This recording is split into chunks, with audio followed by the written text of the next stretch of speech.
given a choice of track, and I carefully chose ethics. And I think for me it was a good choice because this to me is the very heart, it's the foundation of what we do as a chaplain corps. And that's help people consider what's right and what's wrong. And the Army sent me to school for a year, and I got the piece of paper and did my 3-year ADSO at Fort Jackson, but I was not, I had the best chaplain job on Fort Jackson, by the way. If you're looking to be an ethics instructor, I was not at the chaplain school, I was not in a training battalion, I was not in the garrison. I worked at the Soldier Support Institute, so when you're at the chaplain school, the big building just up the sidewalk at the top of the hill, that's the home of the AG Corps.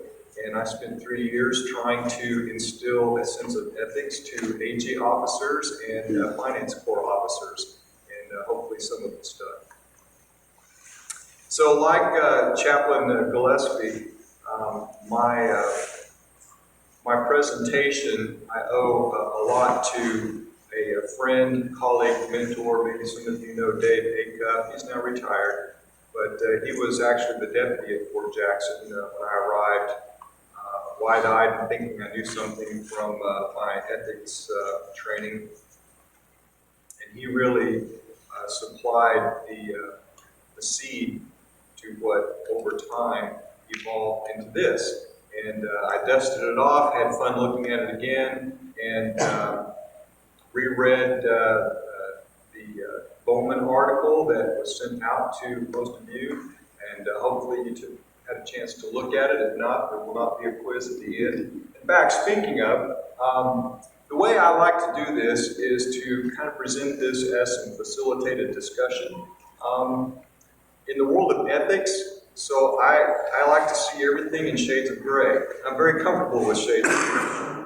And so I'm not terribly interested in whether you think you have, whether you're giving me a right answer, because I'm not sure there are such things in what I'm going to share with you that's right. What I'm interested in is, what is your answer, and then why? Why do you think that? Defend your answer. Show me a good, rational, logical process supporting that. And if you can't, at least we've considered it, and maybe you can take that with you and struggle with it. So I heartily encourage your participation. You will get out of this what you put into it. And remember, it's not about answers, it's about good questions. And that's really my measure of success today, is if I've encouraged you, inspired you to ask better questions, then that's a win.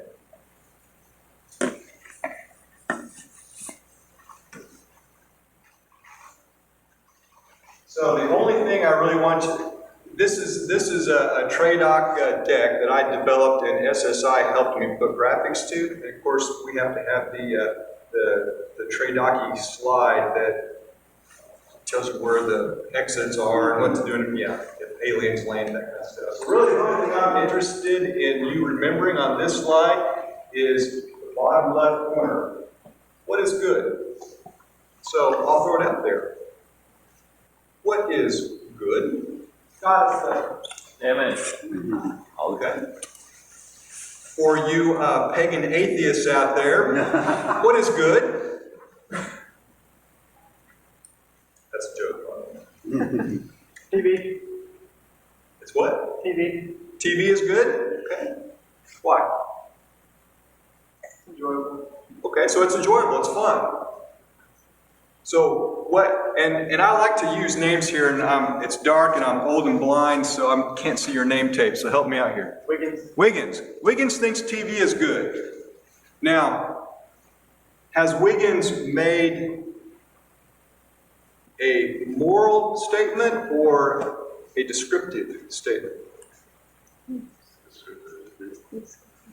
Descriptive statement. There's nothing inherently morally good about TV, is there? Just like if I said anchovy pizza is good, that describes my preference for something that I like. It's descriptive, as opposed to saying that, Gandhi was a morally upright, good person, for example. Okay? So we want to be careful when we're talking about good that we're differentiating between descriptive and moral categories. And we could spend a whole session on that particular error, but we won't. But back to my trade-off slide. So I've got 3 good 50-minute trade-off hours planned for you. And the good news is that I want to get out and go to lunch just as badly as you do. And so I have no one to blame except myself. Don't let that discourage you from good discussion and answering questions. I'll be flipping through some of these pretty quick. I'm going to try to cram as much of the good stuff that I want to communicate to you in the time we have left. So don't let 150 minutes kind of just go. Right? It's and this is not a college class, okay? In ethics, I'm actually going to try to distill this down to a few takeaways based on Army values.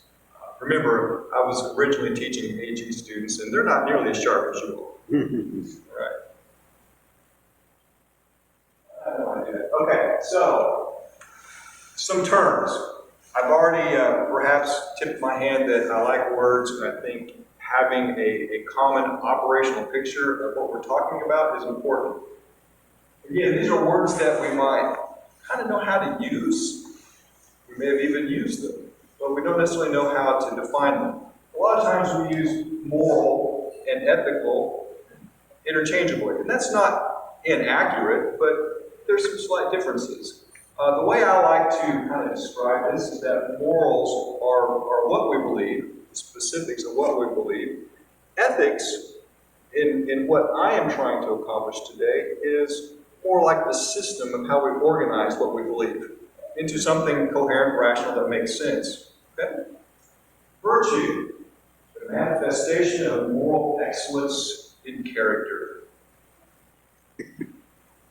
Chaplain Dinsford is an exemplar of virtue. Right? So some important terms that I kind of want you to just keep in the back of your mind as we go through this. All right, I'm not going to spend a whole lot of time on this, but it is, when chaplains do ethics, just war pops up, and we need to kind of just cover the basics real quick. So, the 4th requirement for a just war. Declared and executed with proper intent by a what? In the United States, who is the lawful authority that declares war? Congress. A just war must be the only remaining course of action and initiated only when there is a realistic chance of victory. Right? What do you think a realistic chance of victory means? I mean, if we're sitting on, the left end of a timeline going to war, I mean, maybe if we went to war with, I don't know, Canada. The subjugation of our enemies. Okay, so yeah, what does realistic chance of victory look like? I mean, is the president shaking his magic 8 ball going, all right, we got this. This is what we hope deters everyone else from going to war. We're strong enough, they don't want to go to war with us. We're not going to go to war with them when we win. There's a bit of gamesmanship involved, absolutely. 3, not just until diplomatic negotiations, sanctions, all other activities that resolve it have been peacefully exhausted. Do you think that there is always room for one more sanction, one more negotiation, one more something before the bullets and missiles start flying? Who says, all right, we're done? Something to consider. And last, proportionally and as moderately as possible. Well, how do you wage a war moderately? I mean, our Army doctrine is to fight and win. Sometimes that takes some extreme violence. some shock and awe, or again, some of the great emotion. Yeah, sarcasm. I was just thinking back to morals and ethics. So, would you say that these are the morals of just war, and then the ethics would be how you apply those? I would Practical application. flip that back around to you and ask, what is your opinion of it? I think that's how I understand it. Is that I think everyone agrees with these principles. What they look like practically is the ethics of how you play that out, because we can argue lawful authority, especially beyond Congress when it comes to what is presidential. Oh, absolutely. We've got all kinds of things we could argue about all day. Exactly. Realistic chance of victory. Realistic chance of victory against a uniformed army or insurgency. Or like moderately as possible. Like, what does that mean? So, What does that mean? yeah, it's My like, idea of moderate might be different than yours. well, right, because you got to think, okay, if I completely take away the enemy's will to fight, how many lives am I saving? But what have you done in the process to What take am I away doing in the the process to get there? So it's like, I think everyone can get on board with these principles morally, but like, the ethics is what people start arguing. How are we going to? Excellent. Excellent. You set me up you're anticipating where I'm going with this. So you all may or may not be familiar with the military decision-making process in DMP. Some yes, some no, just wait, you're going to have fun. There is a similar moral decision-making process that the Army helpfully provides to us too, which may give you some insights or testimony to your comment, but I will hold off from saying more on this point. So proportionality, that's what it means. Good of an action must more than compensate for the evil sustained in the process of achieving the good. So food for thought, how do you quantify that? How do you compare 4 units of evil being offset by 4.5 units of good? Think about that. Moderation. The minimum moral limits embodied in international rules of war, such as the Geneva Convention. All the chaplains in here have a red cross on our IDs in a Geneva Convention category. For Final Jeopardy, what is the chaplain's Geneva Convention category? We are ever in a real shooting match with an enemy who actually honors the Geneva Conventions. I think, yeah. Now, I know when I was going through what we called Chobik at the time, we were actually considered detainees. So we're not actually prisoners of war. Why are chaplains not prisoners of war? We're not combatants.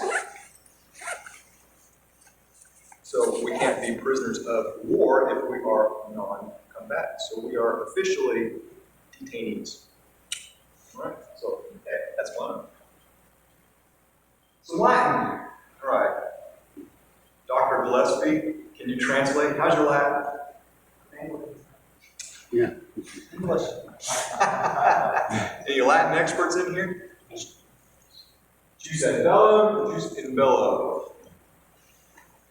So this is decisions about going to war and versus conduct during war. Who makes the jus ad bellum decisions?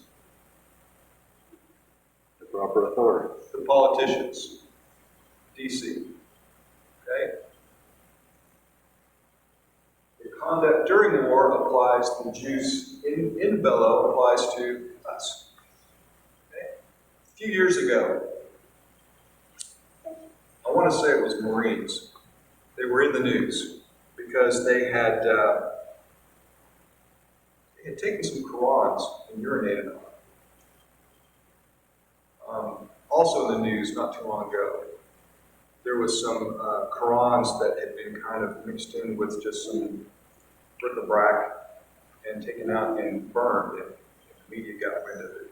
So one was intentional, one was at least presented as unintentional, but still very offensive, deeply offensive to Islamic countries. We are responsible, whether we intend an action or not, for our actions in war. And we have rules that govern our activities in war.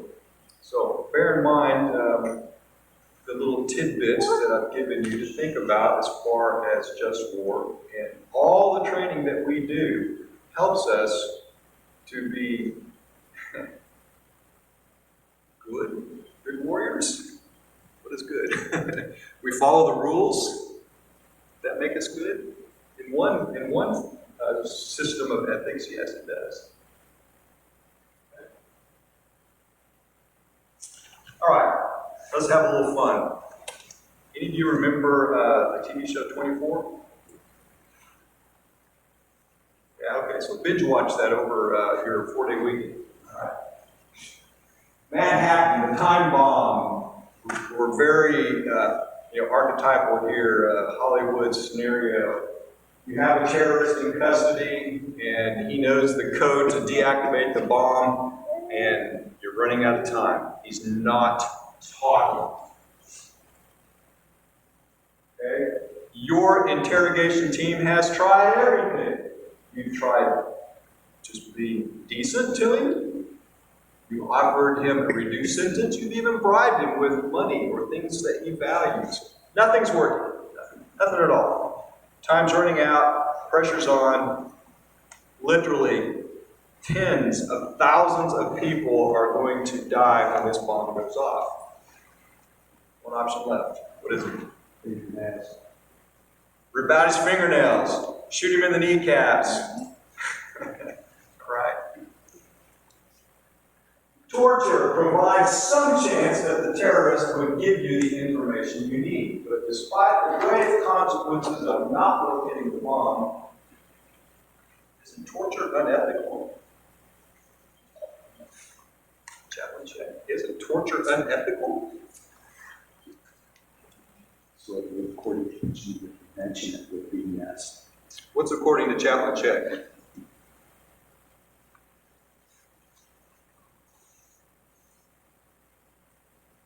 I think that's one of those areas that we begin to move into the gray area. Where as human beings, we like to begin to weigh what is the best for the common good. Okay. Hang on to that. Do you hear what he said? What is the best for the common good? Excellent. We'll come back to that. All right. Meanwhile, some caveats. Hypothetical scenarios are hypothetical. Okay, they don't exist. I am not aware of any real-world scenario of the type that I just described. So thankfully, that really doesn't happen. About the time that I was working on my slide deck, the Senate produced its report on enhanced interrogation. You might remember it was published, it's out there, it's online, you can look at it if you want. There is no evidence of a ticking time bomb, a nuclear device, dirty bombs, no war codes. So let's at least remain somewhat grounded in reality when we're having fun with scenarios. This, however, is real, not the nation. It is reality. This did happen. Chuck Todd was interviewing former Vice President Dick Cheney about the time that the Senate report on enhanced interrogation was published. And he was asked about victims of mistaken identity being wrongfully detained by the CIA. It turns out in the report there was actually a detainee who was kept in one of these dark prisons and was interrogated in an enhanced manner and died. And it turns out that he actually was innocent after all. And Chuck Todd was, having read the report, was quizzing the former vice president on this, and he said, doesn't that bother you? And Dick Cheney's response, quote, I have no problem as long as we can achieve our objective. He's got no problem with innocent strangers dying in really dark, uncomfortable, miserable places. So keep that in mind. Have I moved your thought process along on what is good? I think in that situation, it can be a point of view. As in, mistaken identity, it's not if it's a family member seeing it. But in the broad spectrum of things, potentially more people would have got a phone call that someone was dead. Okay. You took the necessary steps to make sure that didn't happen. You have to kind of demoralize yourself. Oh, you have to demoralize yourself? As in, like, you took the steps to save millions versus one. Okay. You kind of stepped over your own morals of torture is wrong, or maybe you didn't. But you still, in your mind, if you can justify that you saved lives, I would consider it good. What would you say is Vice President Dick Cheney's objective? His objective in this, In general. From what I'm hearing you say, there's a bit of an assumption on your part that it is to save more American lives than are lost. yes, Okay? I would say that is the general consensus of what he wants. And he justified that as good if it kills one person. That may not be American or American. Yeah. And I think one thing that is very good, that's important for all of us, and I think we learn this as chaplains in our seminary education, is that context is Okay. everything. Excellent. So yes, remember Chaplain Fry, context is important when you're talking about all things ethics. Yeah, and in this case, you have Chuck Todd, who's at that time a pretty strong antagonist against the current administration. You have Dick Cheney, who's a pretty strong antagonist against Chuck Todd's ideology. So to take that one quote from, in a sense, from Dick Cheney and say, it's as long as we achieve our objective. I think if maybe if it wasn't a Chuck Todd and it was somebody who was a little more friendly to him and said, okay, Dick, but let's get down to the bottom line. We'll come back to Vice President Cheney and quotes taken out of context. Because we consider what's good and ethical, and it's also, intentionality does matter as well, because especially relative to war, we've got the concept of acceptable loss, we've got the concept of kind of seditions, unintended, or at least undesired civilian casualties. I don't believe we've ever, at least I like to give us the benefit of the doubt as a nation, that we've never entered into any operation with the intention of creating civilian casualties. But we realize that there are times when that's going to occur in order to achieve the necessary objective. And so I think relative to Dick Cheney's statement and the loss of a civilian, innocent potentially, after being tortured, we didn't, or they didn't pick I'll say we, for this because it's our government. We didn't choose an innocent civilian in torture because we say torture an innocent civilian. We had reason to believe in the moment that they weren't innocent, and they did hold information that, was So there's the issue of context again. So then later we found out they were, that it was a mistake and they were innocent. That's a terrible and unfortunate reality. It's also a condition of war. We're going to have, we're going to have civilian casualties. We're going to have the loss of innocent life as well as the loss of, guilty life as well. Well, the enemy doesn't accept your framework. The enemy gets a vote. So what I'm saying is this. So you see these, here's these four things that we can learn, and there should be, you should be on this sort of thing, standing around. Well, they're not equal. They're civilians. They don't subscribe to your ethics. So you're, in some ways, at a disadvantage. So I think, in this case, guessing that interview wasn't long enough to unpack all of the peculiarities and all the complexities of, going up against a group of civilians, not state actors. Other comments? Well, I think this is also right before he shot the guy in the butt with the duck. That's probably good. Let's talk about ethical systems. There are many.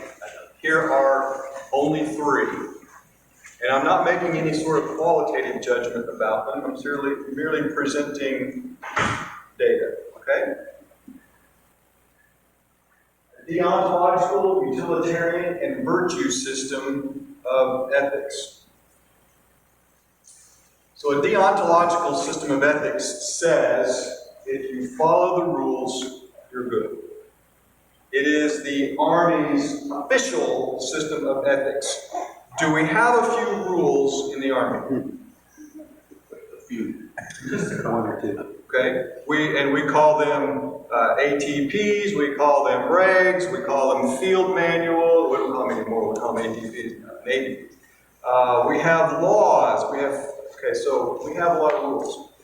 If you follow the rules, you're good, right? So you don't really have to worry too much about what happens on this end if you're following the rules on this end, right? The means justifies the end. One thing that I noticed in Chaplain Gillespie's excellent training on religious support in the triage, did you notice how many times he talked about maximizing the available resources to the maximum benefit? Okay? That is the utilitarian system of ethics perfectly captured in a nutshell. Everything that you heard in our first hour of training on triage and religious support in Mass Cal was all very carefully considered from a utilitarian perspective. It's all about where do you apply the best resources in the best way to maximize the most number of people. So I was just giving you some kudos, Chaplain Gillespie, because I was sitting there looking at your excellent training from earlier and thinking, man, this is all utilitarian ethics. Okay? Applying the most resources, most people, most benefit. Now, where you get into some tricky things is how do you quantify that? So, do you have five units of Roman Catholicism that are going to be applied to the 6 units of Roman Catholic need here? How do you quantify that? That's more of a you got to kind of feel your way through that. But the takeaway from this is that utilitarian ethics is all about flipping the deontological system into red.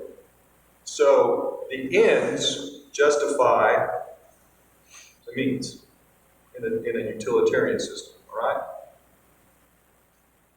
And it is our official system of ethics in the Army. So we have what the Army wants us to do on paper, and then we have what actually happens in everyday real life in the Army. Okay? And then we have a virtue system, which focuses on your character.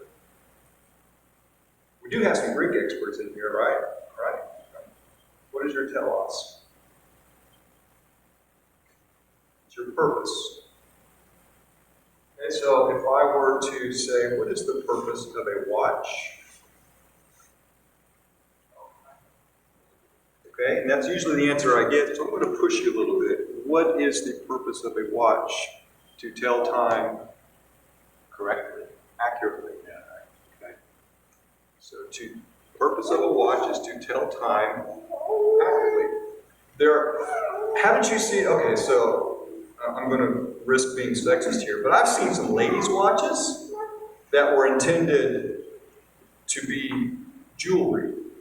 that were, I looked at it and I would see a little bitty hand and a little bitty smaller hand and like one little diamond at the top, and I go, how can I tell what time it is? I mean, there is no purpose for that watch other than to say, Ballpark, I got money. yeah, I got money. Yeah. Or I'm married to someone who's got money. You don't need to worry about time. And I don't need to worry about the time. So,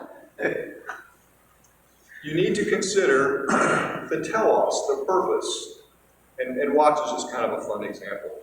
I have a watch that gives me in digital numbers, and it'll even tell me in, Army number time if I can't think past, 1800 fast enough, and counting on my fingers and toes what time it is.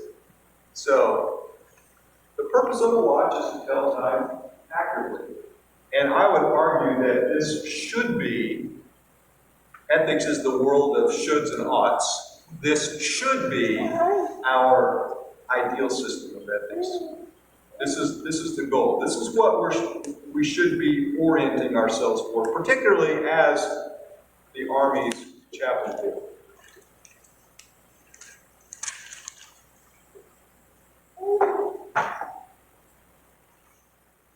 Can we go back a couple slides to all three? I wanted to ask a question.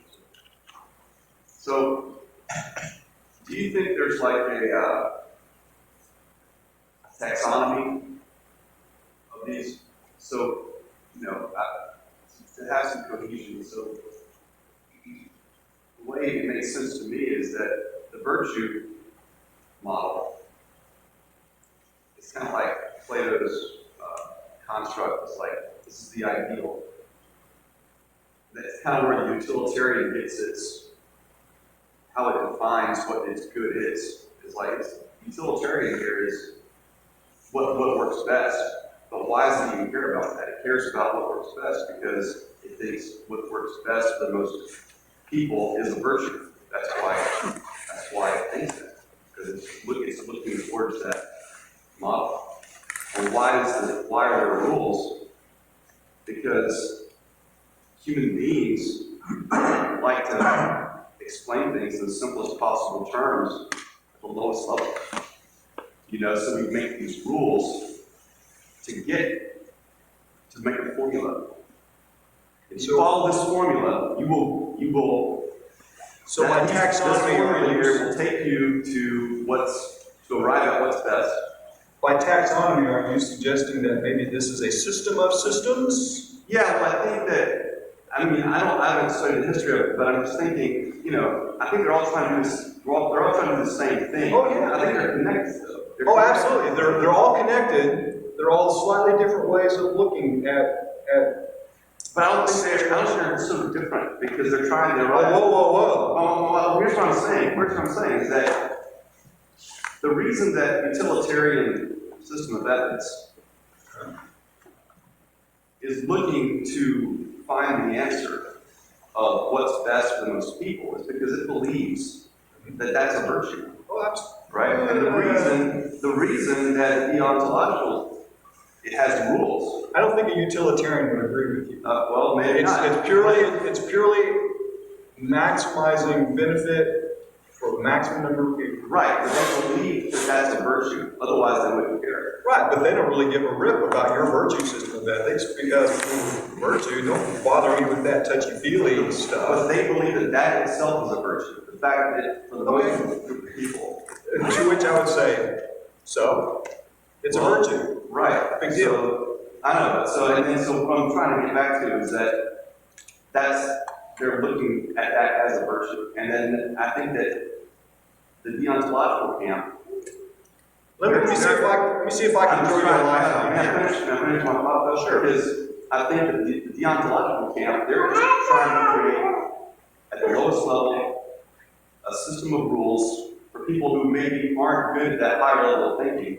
Hey, just follow these rules, and it'll get you there. You know what I'm saying? Consider our terrorist in Manhattan scenario. A deontologist would say, what does the law say about torture? What does the law say about torture? Don't do it. Can't do it. You can't torture him. We can prosecute him, Meanwhile, the bomb's going to go off and lots of people are going to die. Sorry, bad luck.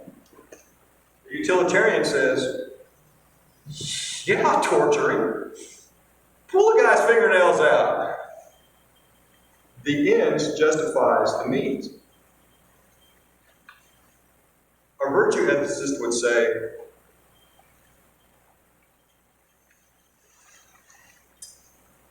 the virtue ethicist said, Probably doing exactly what you're doing right now and stand there and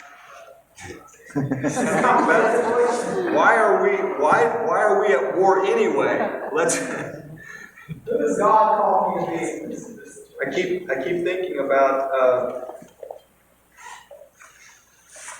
was it Nietzsche who said don't kick the dog because it hurts the dog and it diminishes you as a human being. Don't shoot the kneecaps because it hurts the terrorist and then it diminishes us as human beings. So that's kind of my virtue angle on that. So all related, yes, we're all talking about ethics. What is right, what is wrong.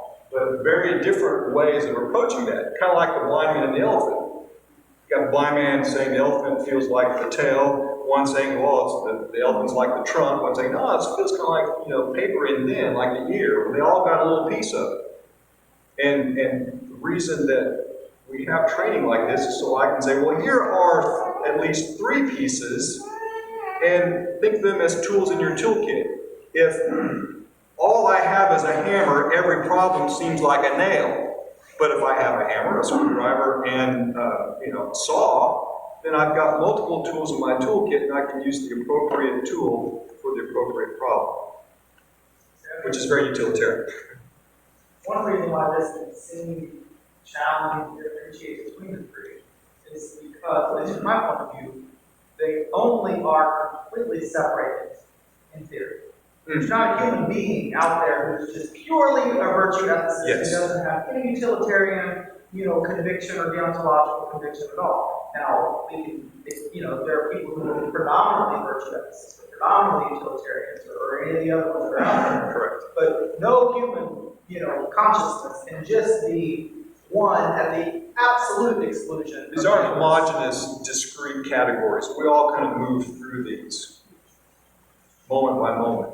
But hence my point in saying at the beginning, I want you to know whether you're looking at this particular dilemma that you're facing from a utilitarian or a virtue or a deontological point of view. And I want you to consider those. And I want you to choose the right tool for the situation. And know why that you chose it. These mostly Greco-Roman tools. Are they? They are firmly rooted in Western philosophy. Virtue systems that are not included here from other Eastern diverse. thought. Absolutely, yes. Remember, I'm dealing with aging officers. I only have an hour and a half. Well, the reasons why is that, just being diverse and we're protecting our diversity is something to say, well, we'll take time to look at that. So since we kind of already, Sergeant Teisinger's excellent question sort of addressed this already. This is where I talk about, for those of us, especially who've been deployed, about imagine you're commanding a traffic control point at TCK. You see a car speeding toward you. What do? What do the rules of engagement say? Challenge, yeah. Fire pit. So you got this speeding car. You're having to think fast. You do the minimum, and then you quickly escalate until eventually you're firing off rounds from the 50 cal to stop that vehicle that has failed to stop. Now you go carefully, check it out, and you find a dead husband and a dead pregnant wife who was in labor. They were simply speeding to get to a care provider as quickly as possible. So you follow the rules. No Army JAG would prosecute you because you follow the rules meticulously. And you could argue that You didn't know it wasn't a terrorist. Perhaps you saved the hundreds of U.S. military personnel behind you, behind the blast walls, because you thought you potentially stopped the terrorists. But were you good in a virtue sense, in a big, big hand? I got to live with myself for the rest of my life. Were you good? This is what we did in addition to all Definitely. And I was actually working on this about the time that moral injury was sort of becoming part of our Army consciousness. All right. Let's talk real quick about Army values.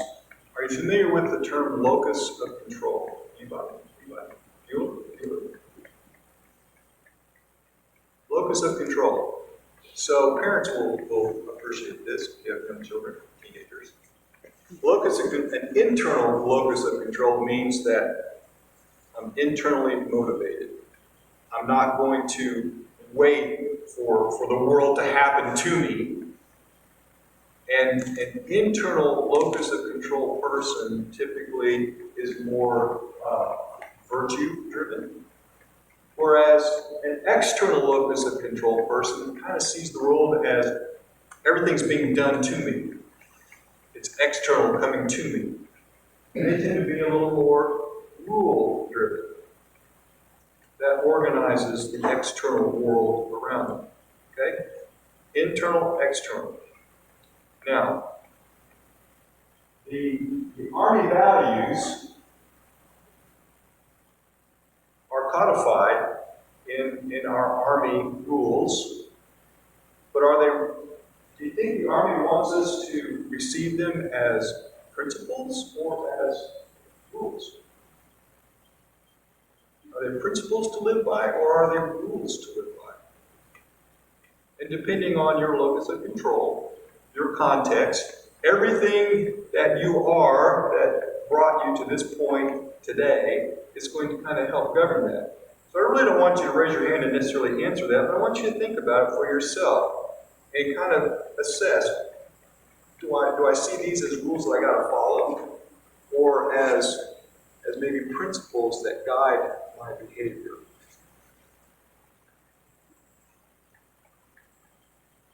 All right.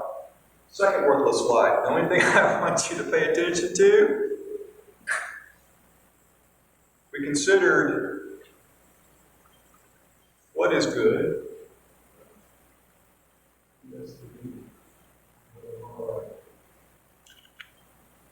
Now I want us to think about why. Why should we be good? Anybody got a burning answer you'd like to just dazzle us all with? I can see that I'm beginning to lose you. Pulling you back in. Yes? But if we be good, we'll do good, generally. We don't have to remember the rules or the principles, but if we're generally a good person, we'll generally do good. If we be good, we will do good. Spoken like my fellow Army ethicist. Well done. And I would submit, to just kind of tack onto that, that is our telos. That is our purpose. Okay? I want us to think about why we should be good. Helpfully, the Army gives us the ethical decision-making process. All right? Much like the MDMP, first we have to define the problem, which in my own experience, I'd probably never get past defining the problem. I love John Maxwell's quote, your problem is not your problem. So a lot of times, and now I'm preaching, what we think is our problem really isn't. So, define the problem. You gather information, you develop your courses of action, you analyze, compare, and you choose the course of action that best represents the Army values. So now, we clearly have a utilitarian process here. Best represents, and now we have a standard, the Army values, which also kind of pulls in this aspect of deontology, of the rules, okay? But here you have a process, and you actually engage in this process already, subconsciously, whether you're aware of it or not. I want to raise your awareness and make you conscious of it.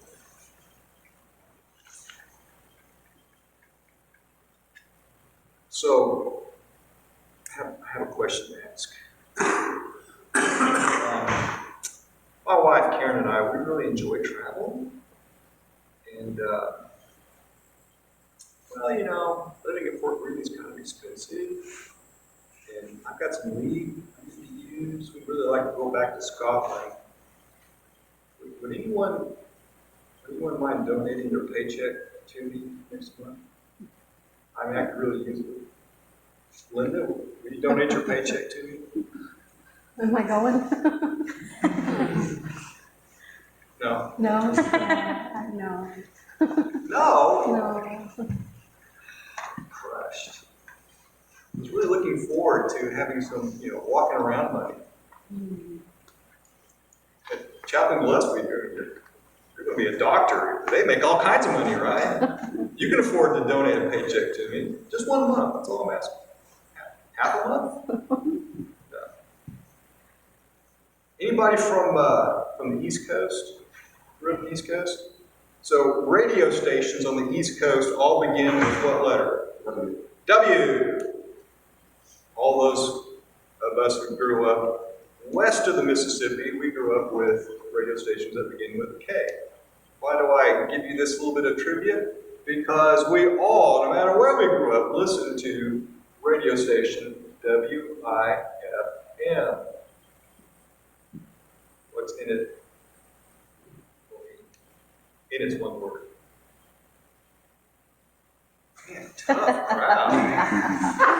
Tough. I don't even think Crow can make you all laugh. What's in it for me? So, Linda says, my paycheck is mine.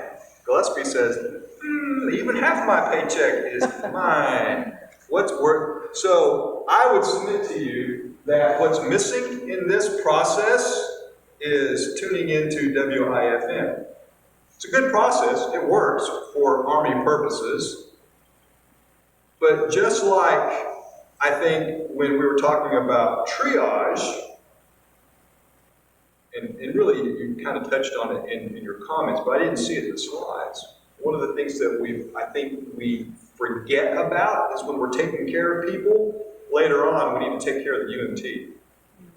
The chaplain and the religious affairs specialist need to have some self-care. That's later, on down the road. So in the same way, in our ethical deliberations, we always need to be aware. Again, this is my little experience of teaching this to you today is a lot about raising awareness. Always be mindful of where you fit in that ethical decision-making calculus. Because whether you're aware of it or not, WIFM is playing in the background. Always playing in the background. What's in it for me? There's always going to be that calculus.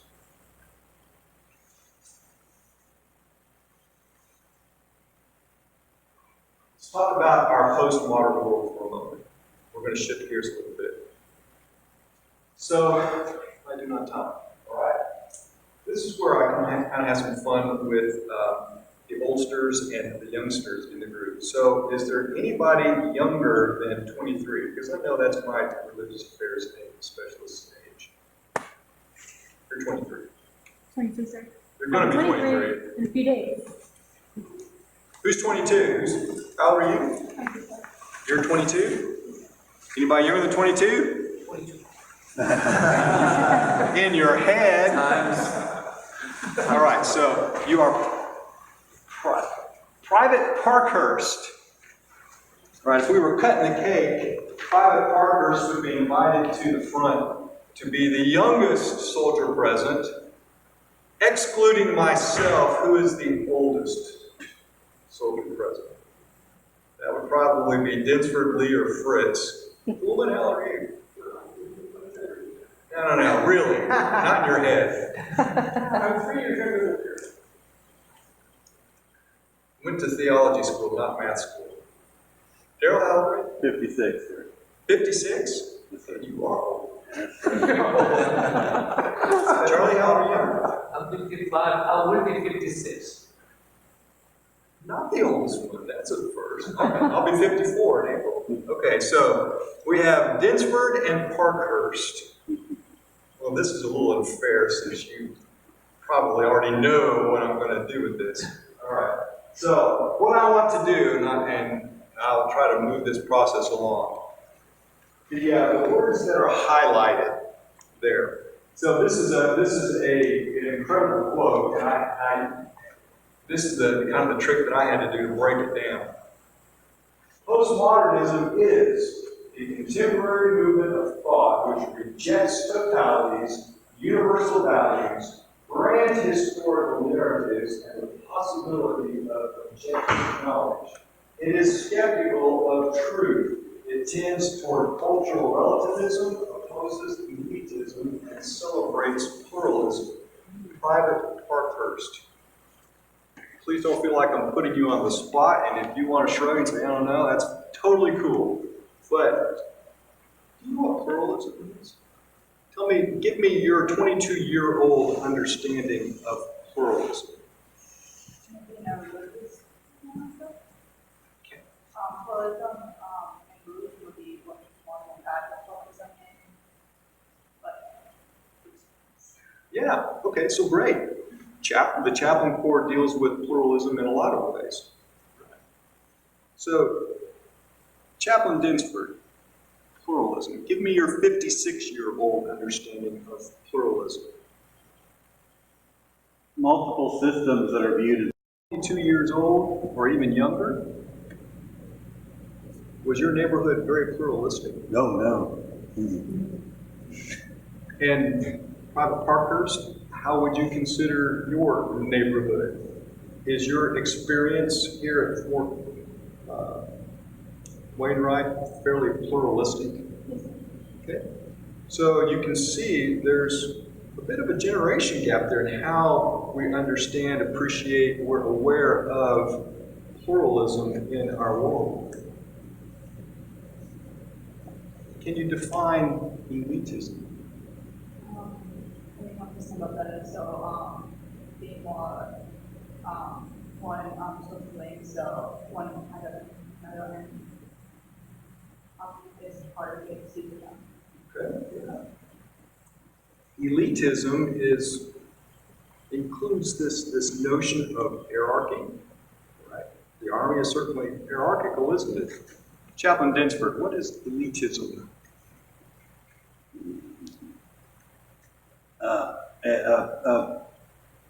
A feeling of being superior or above. I know it all, so you do what I say. So when we were growing up, did we value what you might call, quote, the establishment? Yeah.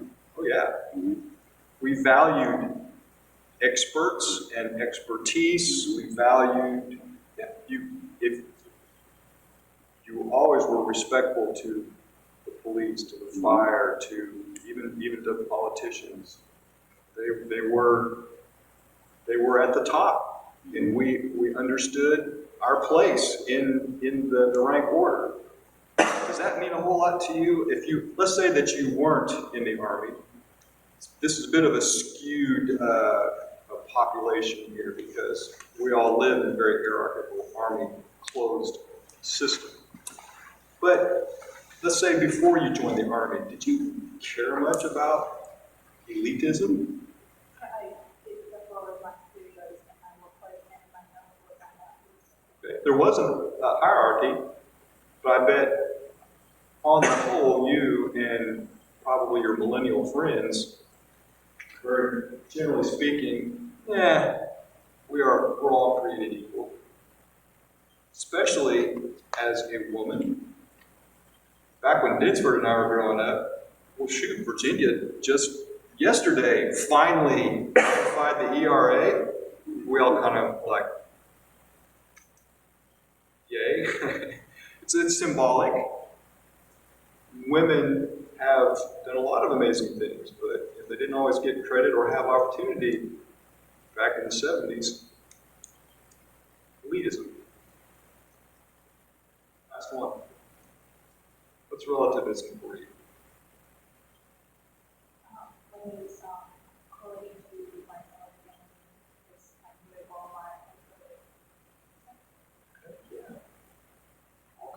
depends on context. Millennial generation really doesn't have a strong sense of absolutism. They're questioning ideas like God, challenging authority with their opposition to elitism. Everything's relative. The old guy's shaking his head. Whippersnappers, get off my lawn! Talk to me about relativism.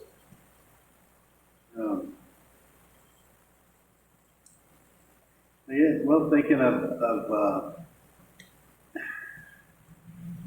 in the situation or I mean, it's not as much, I wouldn't view it, there's not as, relativism doesn't come as much into play because there are absolute truths. There are, we can know there is a greater historical narrative. So, to say it's relative, well, it's relative within the master plan, kind of, sort of.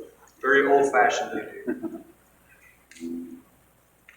Thank you, Brother Burkett. Thank you, Chaplain Dinsburg. Is it clear that we might have a bit of a generation gap in understanding of our terms or concepts? I mean, if you have teenage children, 20-something young adult children, I've got a son who's 28, a daughter who's 25. They look at me like I've got 3 eyes and horns sometimes when I try to, instill some old-fashioned traditional values. So I'm gonna stir the pot for a second. Stir it. All right. Stir boldly. Yes, sir. So I think in talking about any of these philosophical constructs, it helps to think about the word integrity. Ooh. And here's what That I comes mean. in the third set of slides. Here's what I mean by that. The word integrity means one. So if you have integrity, you're one person. You're not 2 people, 2 different people. You're one. You have cohesiveness. If this building didn't have integrity, it would fall down. So you know where I'm going. Absolutely. Relativism. You're stealing my thunder in the last half hour. Relativism has no integrity, therefore it is, especially the modern understanding of the word, because it says, I think you just threw an entire generation under a bus there, sir. that's fine. Because the way relativism is understood today, not maybe in the classical definition, but the modern or postmodern definition, is to say that all ideas are equally valid, and that opposing things can both exist in reality at the same time and in the same sense, which is a logical impossibility. So my point, and I'll shut up after I say this, okay? So as soon as the relativist, the postmodern relativist says that your truth is your truth and my truth is my truth, and we can all do what we want. And I'm do what we okay, want. you're okay. Exactly. As soon as that statement is made, they are claiming an absolute truth.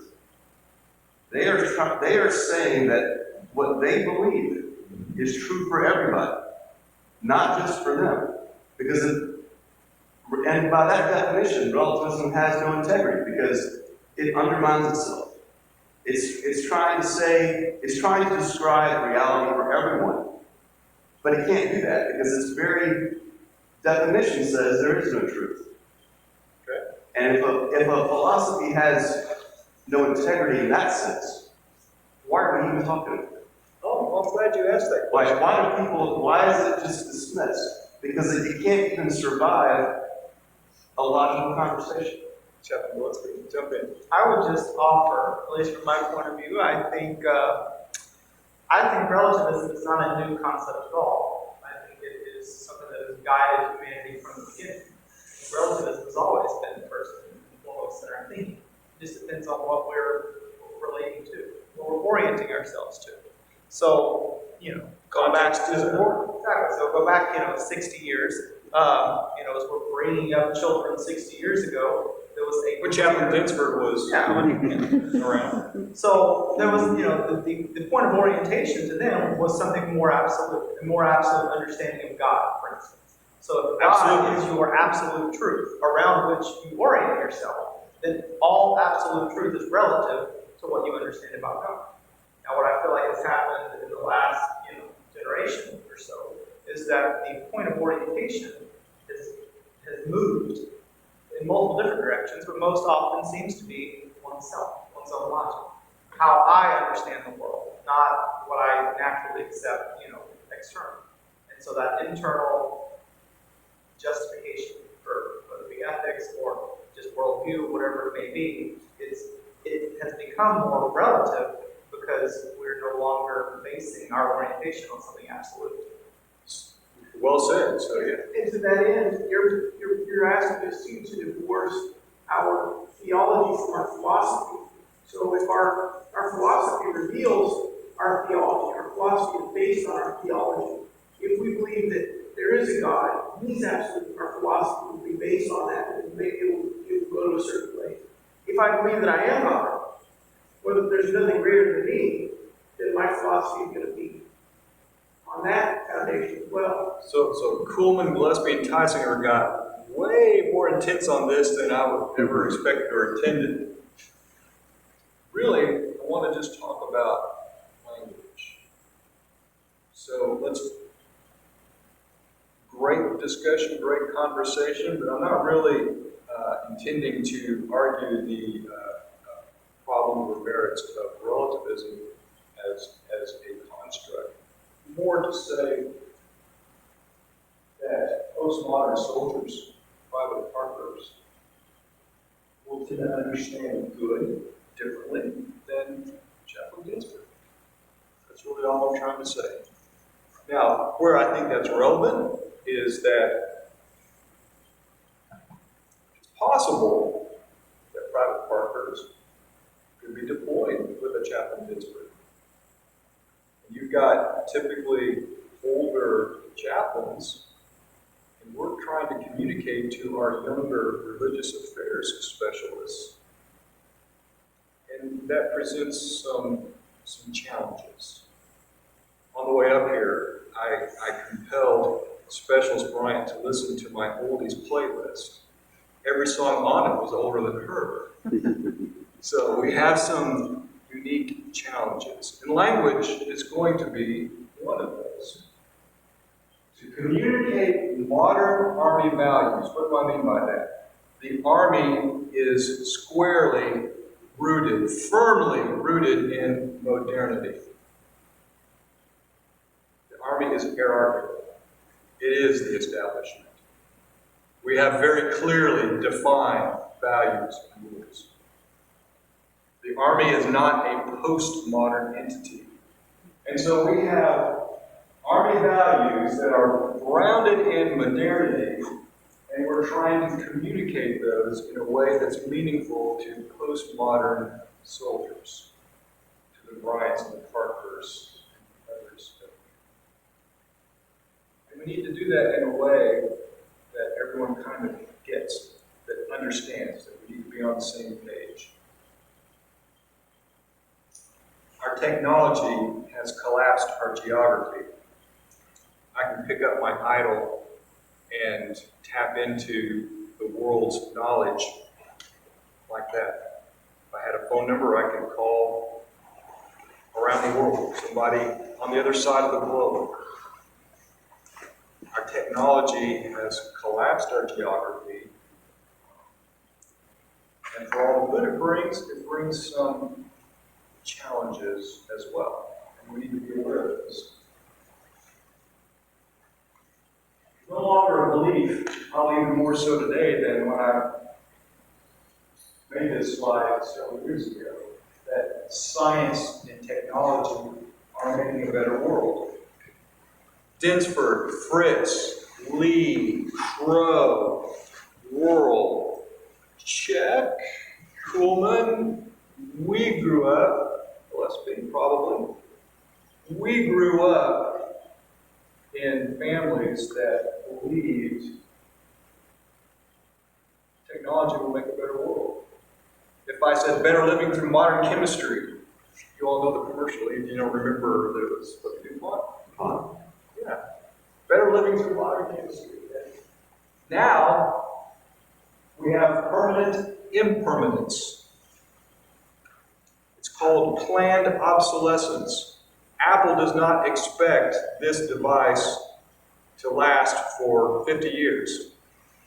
In fact, they intentionally design it so that you will drop it and break it and buy another one. Because our consumer capitalist economy depends on you buying another one. My dad, so I was a late in life baby. My dad was 50 years old when I was born in 1966. He and Mom got married. They were part of the greatest generation. They got married just before World War II broke out. And when they moved to Oklahoma and bought their house, had their house built, it was the classic post-World War II story. Spec home in the suburbs. They bought a Kenmore dryer. This was like 1950 something. And it was a very simple piece of equipment. It was a drum with a belt, an electric motor, and a gas flame. And all you did was you push the button, and by the time I came along, the timer was broken. It was basically on or off. There was no temperature control. It was either hot or off. And Dad, periodically, this fairly simple piece of equipment, this appliance would break. You just pull it out from the wall, disconnect the gas, change the belt, reconnect the gas, shove it back against the wall. Mom had her dryer back. When they finally replaced it, Sears actually took an interest in this. It was an antique. And they were amazed that this Kenmore dryer had lasted. It was still drying clothes. It's just Mom got tired of not having a timer or a temperature control. But now we don't expect things to last, do we? And it carries over from our things to less tangible experiences. We don't always expect jobs to last. Again, the Army is rooted in modernity. Most people, millennials particularly, don't expect to devote their lives, their entire adult working lives to a company and retire with a traditional pension. My dad worked for Armco Steel his entire life. His entire life. Never did anything else. Our working relationships are temporary. Some would say our marriages are temporary. A lot of couples look at marriage, they go into the marriage thinking, if I change my mind in a year or two, if it doesn't work, if it doesn't lower the seat lid or raise the seat lid or pick up his socks, I'll find somebody else. Permanent impermanence. Who makes the rules? Chapel Dinsford, when we were growing up, who made the rules? Oh, my parents, or the authorities? The establishment. Yeah. Private Parkhurst, who makes the rules? I do. For millennials, it's me. Now I gotta, obey traffic laws. But I make my rules for me, right? Pretty much. I'm kind of using a big hand here very recklessly to paint an entire generation, but having said that, we do experience multiple diversified truths. And this slide was made before the term alternative truths ever entered our lexicon. Today we're suspicious of any error. We experience multiple authorities, and they are often contradictory, which doesn't help us. There are lots of problems. I would say one problem is language, because language communicates meaning and value. If we're going to express big ideas to a private Parkhurst, we need to do so in language that makes sense to private parkers. Explaining ideas like truth and justice and the American way to a chaplain Dinsford, I'm going to do that in a much different way to our private parkers. But I'm going to do it with words. Words are going to be a part of that. A few years ago, Yahoo celebrated its 20th anniversary, and they published a list of words that have changed since Yahoo was founded. So, words like selfie, like, meme, friend, viral, hashtag, text, and tweet are all familiar to all of us, but to the gray hairs in the room, a tweet was what a bird used to do. Okay? A friend was someone you took out for coffee. It wasn't a verb. What do you mean, friend me? I don't know what that means. Viral, that's what you got a vaccine for. And you got a vaccine because the establishment told you to. All right, Michael Foucault, words, talking about words, language. They wander off on their own without content. They're no longer marketplace. The profound kinship of language with the world is thus dissolved. I could spend a lot of time on this. I won't because my head's about to explode too. I don't imagine it is. So big ideas: truth, justice, honor, the American way. Being very Captain America here. Where's my shield? According to the culture, our current postmodern culture, the big words that describe the big values are thin. It's been spread thin. It's grown weary. In the eyes of many, they are tired, but no longer carry the weight being placed upon them. It's a problem because the value that we hold as a culture is held and communicated by language. Guess what? The values that we hold as an army, as our army culture, are communicated by language. Loyalty, duty, respect, selfless service, honor, integrity, personal courage, all going to mean something a little differently to everybody, but there are likely going to be some huge gaps between my generation and Specialist Bryant's generation, and how we understand some of those basic fundamental ideas of what those values are, what are being communicated through those words. FM 7-21 is outdated now, but at the time, Army values were codified in FM 7-21. And this is a quote: "These values tell you what you need to be every day, in every action you take. Remind us and the world who we are and what we stand for. Fulfilling your obligations as a U.S. Army soldier is possible by accepting and living these values," according to FM 7-21.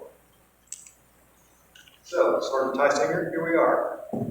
As promised, what is integrity?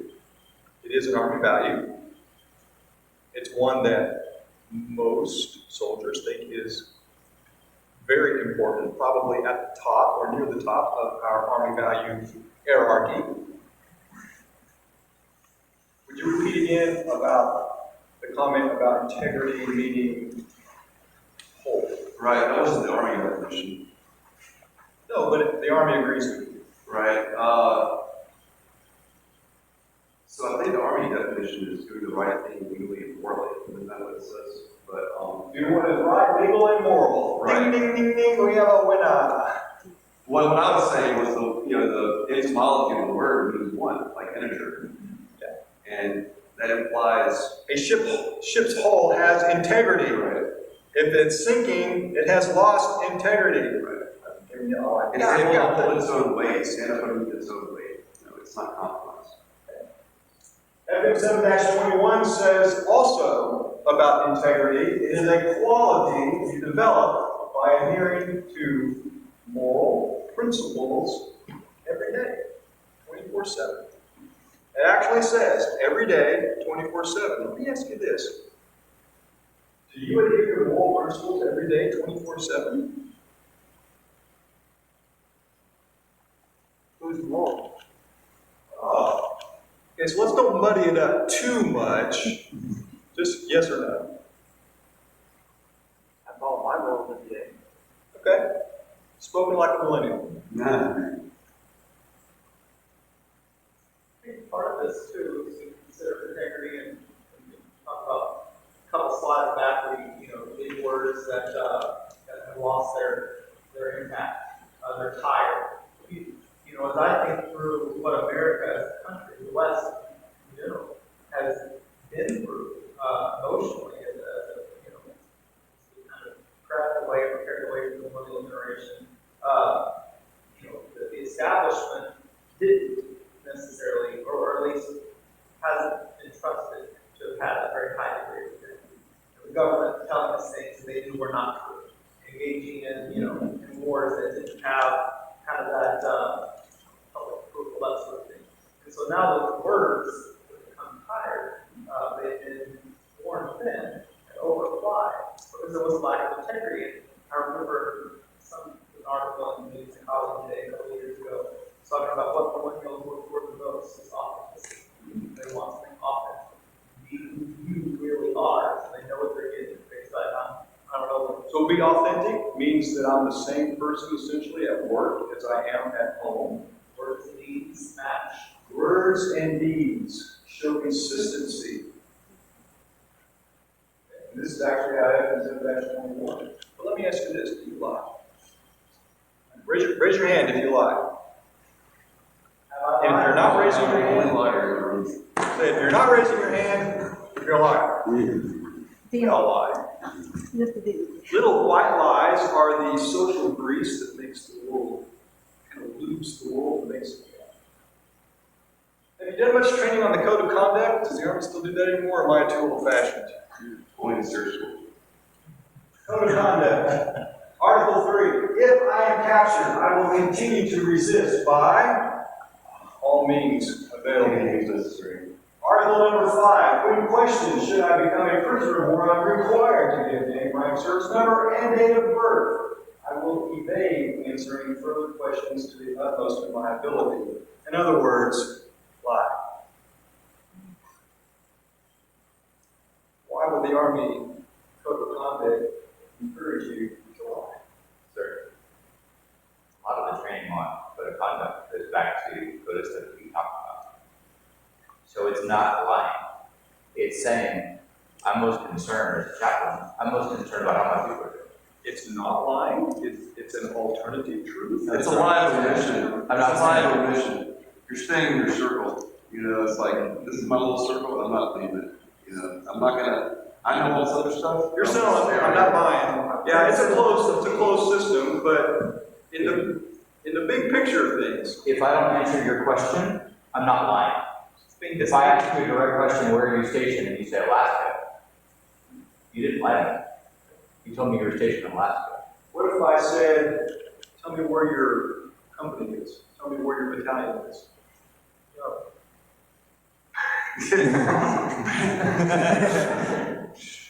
If you don't tell me, I will hunt down your family and torture them. Probably gonna lie and say, I don't know. Well, and what they get to you to say from that is, I can get in trouble with my leadership if you force me to answer that question. Why would you get in trouble? The code of conduct says you will obey. Now, yes, you could simply not speak or say no, refuse. I'm probably not man enough to do that when my fingernails have been ripped out. Just saying. So what happens after you lie, after you tell them where they are? They tell you anyway, they just want you now. Well, perhaps it's a clumsy attempt, and it's intended to be a discussion starter. And I got to wrap this up quick here.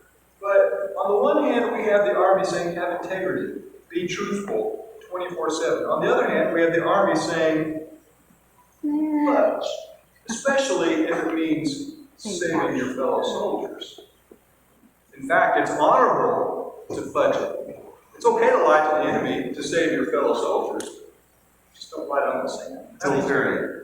Yeah, I think it also goes to, consider all the different things in the Army. The slide's reflective of 350-1 training that, oh yeah, we're green on that, but okay, we're green on it because, I can get up and in 5 minutes give a suicide, prevention brief, or I can get up and take 2 hours doing a suicide prevention brief. Are we doing it just to be green on the slide from kind of a utilitarian point of view, or are we doing it just to be, actually doing what it's intended to do, kind of a virtue, tell us kind of point of view. And I think within the Army, we've got the OER system, the rating system, that is grossly inflated. We can tell our top 10% and our bottom 10%. In the middle 80%, it's... Once upon a time, before 4-day weekends, we used to have to fill out a vehicle inspection checklist. Any of you ever pencil whip that? Oh, that is.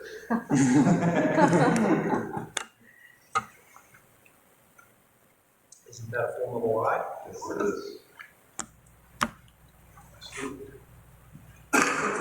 So, if the Army is telling me both to lie and not to lie,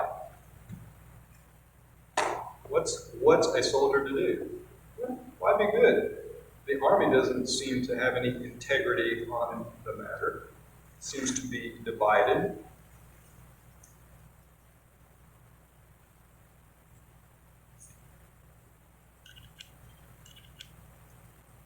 Consider the what, the why, spend a few minutes about the how.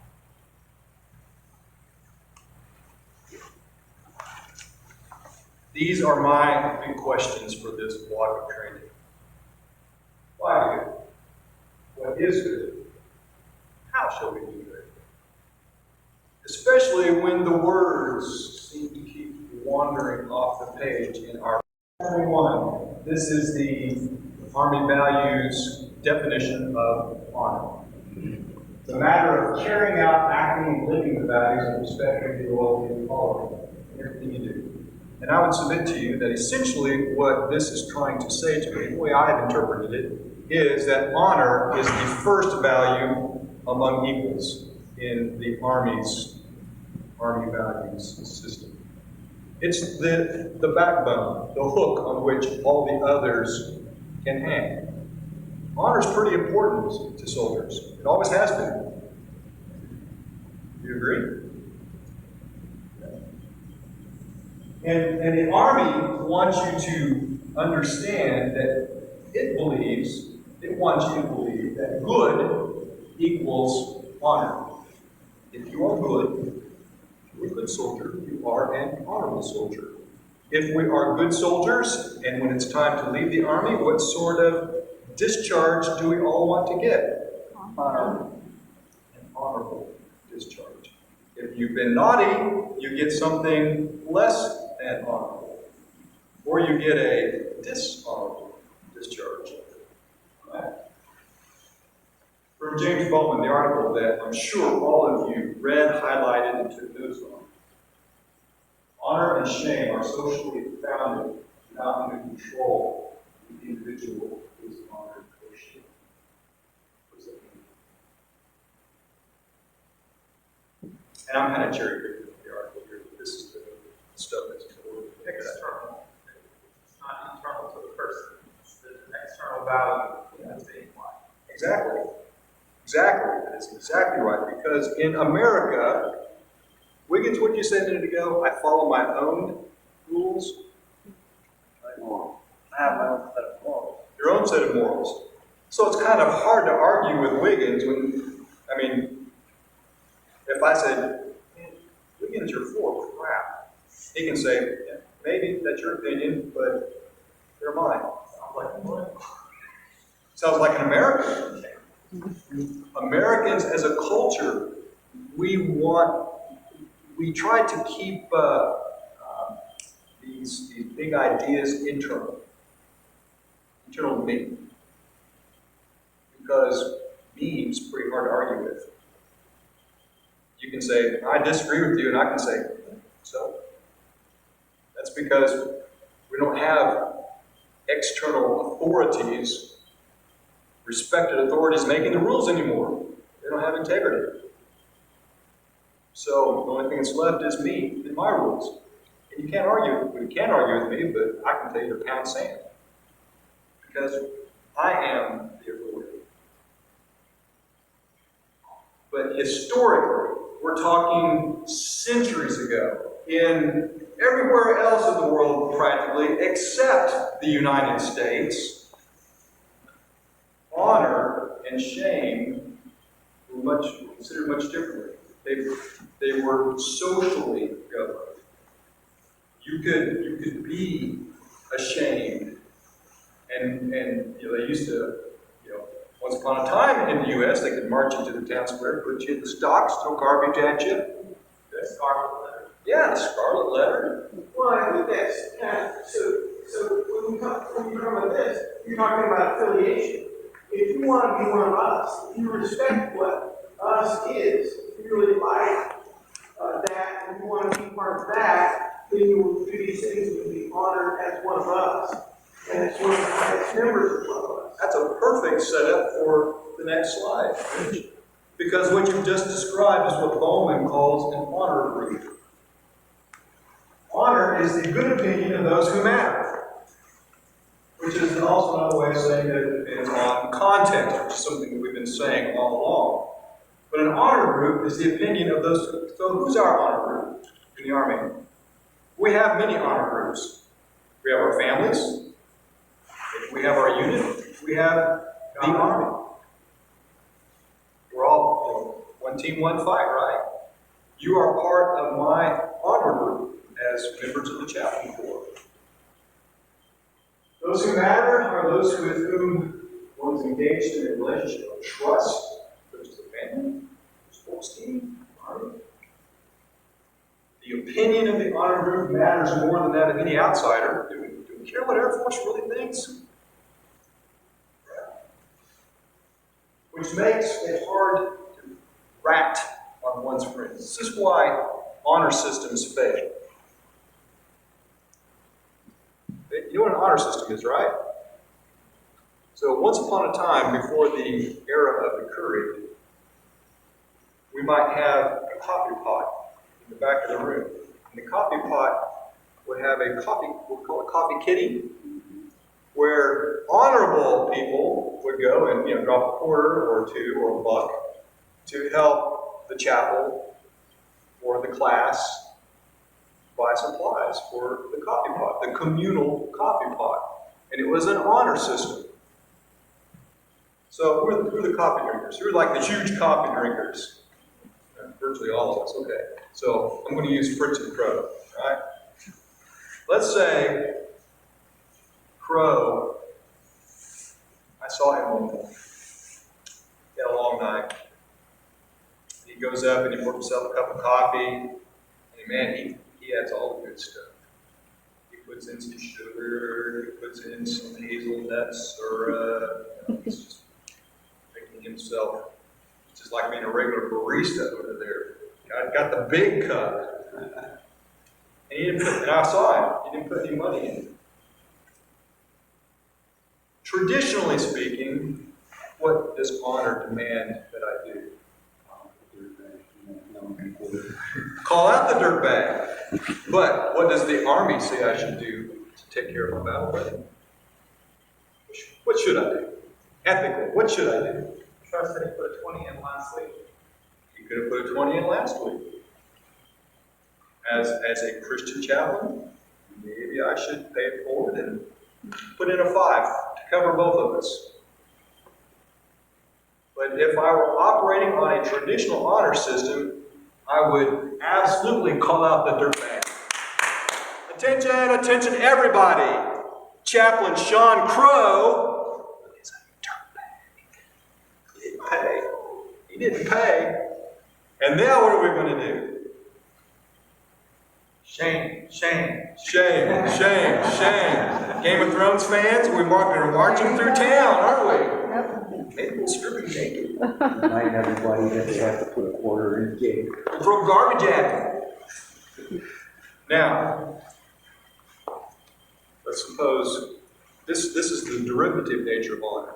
So Sean's my battle buddy. I got your back. Let's say that I am observed by Gillespie, observing you, not putting you in. And maybe he sees me put in some extra money to cover you.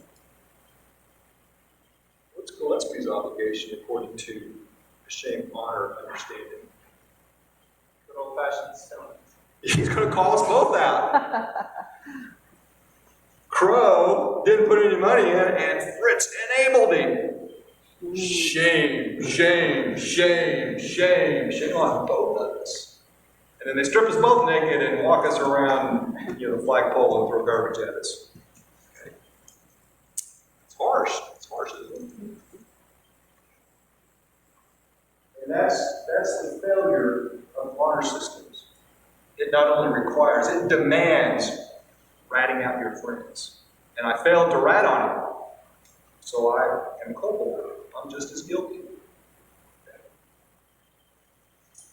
Point 3. Honor is incompatible with our contemporary prejudice. Well, we're prejudiced? We're prejudiced? Shame honors, traditional shame honors. Well, what I think that's saying, or what you just said, is that when you talk about things like honor, you're making a judgment about, the virtue of something. But here's the thing, it's not a straw man argument, no disrespect, because any You're disrespecting Mr. Bowman. right, any philosophy, whether it be relativism, whether it be someone who says I live by my own rules, everything that's lifting that up as a virtue. It's making a judgment and saying the highest virtue is myself. The highest virtue is my own rules. The highest virtue is that there are no truths. Yes. So it's all judgmental. Yes. That doesn't make an honor